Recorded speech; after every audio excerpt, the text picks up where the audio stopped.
Hello, everybody. I am with Shaun Deeb. We are in a massive hurry because it's 4 minutes until play begins, which really surprises me because it is basically, in poker terms, the butt crack of dawn right now.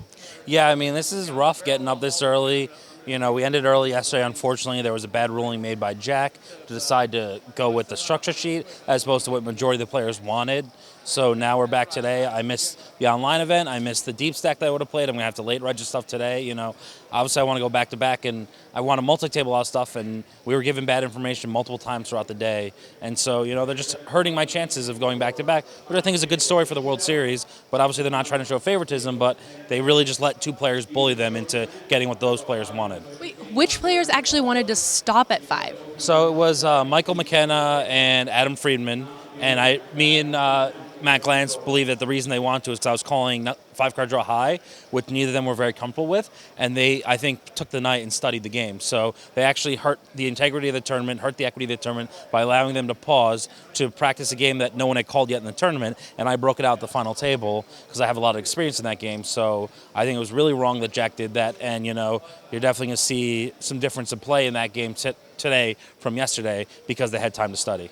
And obviously, we almost never stream the dealer's choice. So was the reason that the schedule was made like this based on streaming, or why was the schedule ever stopping or going 4 days long? I mean, I assume what they're thinking was they had the flexibility to go day 4 and stream at 6, but Maury said he was never streaming it. He made that clear to the World Series. So when we came back on day 3, the start was, we played a 6, and we're like, we want to play through. We all want to play other stuff, and they're like, okay, we'll vote on it when we get there. Then I asked the floor after a level, they go, Jack and Dennis already decided that you're going to just play through today, and you're going to play 7 levels, you get heads up, you can play an extra level. I said, perfect. That's the way it should be. You read on Twitter, that's what everyone wants. And that's what it's been in the other tournaments so far. Yeah, if it's not streamed, why would you stop the tournament 4 or 5 hours into the day?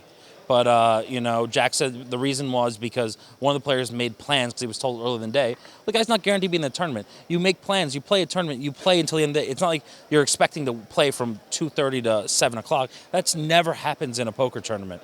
So why would we ever do that in ours? Because someone made plans. So they made the ruling while we were on break. We came back. They said bag and tag, and they said they're not changing their mind.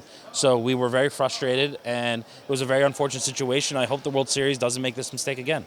Okay, I know you have to go, but just a quick question. Was this sort of your game plan from the get-then coming in and sort of mixing up the game you were choosing? I saw yesterday what everyone was choosing, which seems to be almost always the same. You were one of the few players, actually, that was mixing it up anyways to begin with.